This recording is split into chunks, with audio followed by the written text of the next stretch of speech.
നമസ്കാരം. മാസാണിയമ്മൻ കോവിലിലാണുള്ളത്. മാസാണിയമ്മൻ കോവിലിൽ വന്നൊന്ന് പെട്ടെന്ന് തോന്നി. കാരണം കുറേ എനർജിയുടെ കുറേ വർക്കുകൾ ചെയ്ത്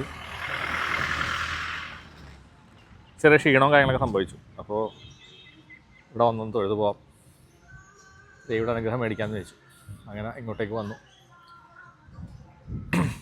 വത്ത് കയറി തൊഴുതു. അപ്പോൾ നമ്മുടെ എനർജിയുടെ ഷിഫ്റ്റ് അത് നമുക്ക് പറയാൻ വാക്കുകളില്ല. ഉണ്ടായിട്ടുള്ള മാറ്റങ്ങൾ അത് നമ്മൾ വന്നു കഴിഞ്ഞ് കഴിഞ്ഞാൽ, ഇപ്പോൾ എനിക്ക് പ്രത്യേകമായിട്ട് തോന്നിയൊരു കാര്യം എന്ന് വെച്ച് കഴിഞ്ഞാൽ, നമ്മളുടെ എനർജി വൈബ്രേഷൻ ലോ ആണെന്നുണ്ടെങ്കിൽ, കുറച്ച് താഴെയാണെന്നുണ്ടെങ്കിൽ, നമുക്ക് ഈ ഇതുപോലുള്ള മഹാക്ഷേത്രങ്ങളിലേക്ക് വന്ന് കയറുമ്പോൾ നമുക്ക് ഭയങ്കര വൈബ്രേഷൻ ഫീൽ ചെയ്യും. എന്ന് വെച്ച് കഴിഞ്ഞാൽ നമ്മുടെ എനർജി ഒന്നും കൂടി ശരിയാവാനുണ്ട്, ബാലൻസ് ആവാനുണ്ട്, ഒന്നുകൂടി റീസെറ്റ് ആവാനുണ്ട്. അപ്പോൾ അത് നമുക്കത് ഫീൽ ചെയ്യും. മാസാണിയമ്മൻ ക്ഷേത്രമാണ് കാണുന്നത്. കുറേ കാണാൻ നിങ്ങൾക്ക് തിരക്കൊന്നുമില്ല, ഇന്നാരും ഇല്ല, നമുക്ക് ആരുമില്ല, സുഖമായിട്ട് തൊഴാൻ പറ്റി. പിന്നെ അതിൻ്റെ അകത്ത് ക്യാമറ ഒന്നും അലൗഡല്ല. അപ്പോൾ എനിക്കിന്ന് വന്നപ്പോൾ ശരിക്കും പറഞ്ഞു കഴിഞ്ഞാൽ ഒരു വൈബ്രേഷൻ ഭയങ്കരമായിട്ട് ഫീൽ ചെയ്തു. ദാറ്റ് മീൻസ് എൻ്റെ എനർജി ഓക്കെ ആയിരുന്നില്ല എന്നുള്ളതാണ്.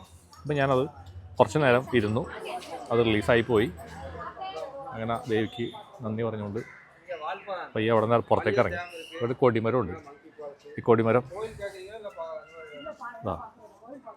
പ്രത്യേക രീതിയിലുള്ള കൊടിമരമാണ്. അപ്പോൾ ഇവിടെ വന്നു കഴിഞ്ഞാൽ നമുക്ക്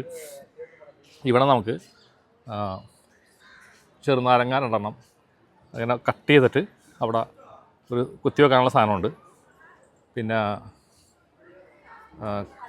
ഉപ്പ് ഉഴിഞ്ഞതിൻ്റെ കടക്കിടാം, കുങ്കുമം, മഞ്ഞപ്പൊടി, അതൊക്കെ നിങ്ങൾക്ക് താഴെ ഇടാമെന്നാണ് ഞാൻ കാണിച്ചു തരാം. അപ്പോൾ അതൊക്കെ നിങ്ങൾക്ക് കാണാം ഇവിടെ ആൾക്കാർ ഇട്ടിരിക്കുന്നത്. ഉപ്പ്, മഞ്ഞപ്പൊടി, കുങ്കുമം. പിന്നെ ഇതിൻ്റെ അപ്പുറത്തെ സൈഡിൽ ഈ ചെറുനാരങ്ങ കട്ട് ചെയ്തിട്ട്, അപ്പോൾ അത് നമുക്ക് ചെറുനാരങ്ങ വാങ്ങിക്കൊണ്ട് നമുക്ക് കട്ട് ചെയ്യാൻ പറ്റില്ല, മുറിക്കാൻ പറ്റില്ല. അപ്പോൾ ഞാനത് ചെയ്യുന്നത് വെച്ച് കഴിഞ്ഞാൽ, ചന്ദനത്തിരിയുടെ ആൾക്കാർ ചന്ദനത്തിരിയുടെ കത്തി വെക്കും. ചന്ദനത്തിരി നമുക്ക് കത്തിക്കാം. അപ്പം അത് നമ്മൾ ചന്ദനത്തിരിയുടെ അതുകൊണ്ട് ഹോൾ ഉണ്ടാക്കിയിട്ട് അതുമേൽ കുത്തി വെക്കാവുന്നതാണ്. അപ്പോൾ ഇവിടെ അത് നിങ്ങൾക്ക് കാണാം, കൊടിമരം കാണാം. ഇവിടെ നേരെ നടക്കലാണ് കൊടിമരം ഉള്ളത്.